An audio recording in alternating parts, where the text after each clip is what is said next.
Next question पे बात करते हैं, चूज द करेक्ट ऑप्शन। अब यहाँ पे स्टेरिक नंबर लगा लो या तुम अपना डायग्राम बनाकर देख लो। Just count the total number of sigma bonds plus lone pair.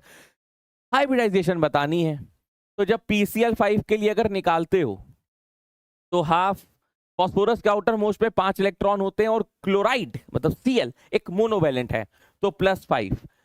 10/2 5, steric number 5 आया तो sp3d हो गया। उसी तरीके से नेक्स्ट आता है BrF5 तो 1/2। ब्रोमीन के आउटर मोस्ट में होते हैं 7 इलेक्ट्रॉन। क्लोरीन है मोनोवेलेंट एटम यानी कि +5, 7 + 5 12, 12/2 6, 6 का मतलब हो गया sp3d2।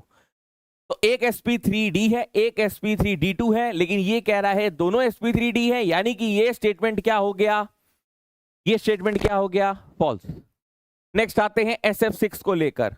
तो SF6 को लेकर चलो बात कर देते हैं। हाफ सल्फर के आउटर मोस्ट में 6 इलेक्ट्रॉन होते हैं। फ्लोराइड फिर से हो गया मोनोवेलेंट एटम। कितने हैं बेटा, 6 हैं। तो स्टेरिक नंबर 6 आ गया, 6 का मतलब sp3d2, यानी कि ये बात तो सच है। दूसरे वाले की बात करते हैं। तो ये है कोऑर्डिनेशन कंपाउंड। कोऑर्डिनेशन कंपाउंड्स के लिए अगर हमको हाइब्रिडाइजेशन निकालनी है तो हम लोग VBD का सहारा लेते हैं। VBD के लिए हमको ये पता होना चाहिए कि जो साथ में जुड़ा हुआ बेटा जो ये लीगेंड है, ये वीक फील्ड लीगेंड है कि स्ट्रॉन्ग फील्ड लीगेंड है। तो वीक फील्ड और स्ट्रॉन्ग फील्ड के लिए हम लोग ये चीज याद रखते हैं, सिनॉक्स, जिसमें कार्बन और नाइट्रोजन वाले स्ट्रॉन्ग फील्ड लीगेंड्स होते हैं जेनरली, और ऑक्सीजन और हैलाइड्स वाले यूजुअली वीक फील्ड लीगेंड्स होते हैं। तो ये चूंकि स्ट्रॉन्ग फील्ड लीगेंड है तो पेयरिंग ऑफ इलेक्ट्रॉन होगी। यहां पे कोबाल्ट की ऑक्सीडेशन स्टेट 3+ आ रही है। NH3 क्या है, एमाइन, ये है न्यूट्रल लीगेंड।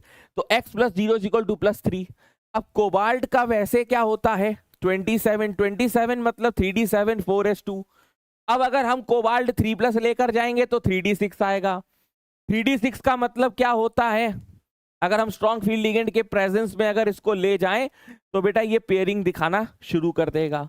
जब ये पेयरिंग दिखाएगा तो भाई एक बात आप लोगों को समझ में आ रही है कि ये D2sp3 हाइब्रिडाइजेशन दिखाएगा, यानी कि ये भी फॉल्स है। तो दोनों ही फॉल्स है, तो करेक्ट आंसर बी है। Both statements are incorrect. क्या ये बात आपको समझ में आती है? पक्का? क्योंकि देखो हम लोग यहाँ पे जिन्होंने शिफ्ट दे दी है वो तो इसलिए बैठे होते हैं कि यार देख लें हमारी अप्रोच इसी प्रकार थी या हमारे आंसर सही है कि नहीं। और जिन्होंने नहीं दिया है वो यहां सर सिर्फ ये ना देखें कि आंसर क्या टीचर मार्क कर रहा है, वो ये देखें कि एक टीचर की अप्रोच उस क्वेश्चन के लिए क्या है। क्यों कि जब आपका अटेम्प्ट आएगा तो इस तरह के क्वेश्चंस अगर आपको मिलेंगे तो क्या आप भी वही अप्रोच लगा पा रहे होगे, क्या आप भी उस तरीके से ऐसा सोच पा रहे होगे, ये जानना आप लोगों के लिए बहुत जरूरी है। क्योंकि देखो जितना पढ़ना था तुम पढ़ चुके हो, तुमको जितनी नॉलेज लेनी थी तुम ले चुके हो। नाउ ये चीज आपको पहचाननी है कि जब हम उस एग्जाम हॉल के अंदर जाते हैं, जब हमारी एक टिक टॉक टाइम शुरू होता है तो हमारा दिमाग कैसे काम करेगा, how to manage that 2 to 3 hours, ये अब आप लोगों के लिए बहुत इंपॉर्टेंट है। ठीक है। Next, among the following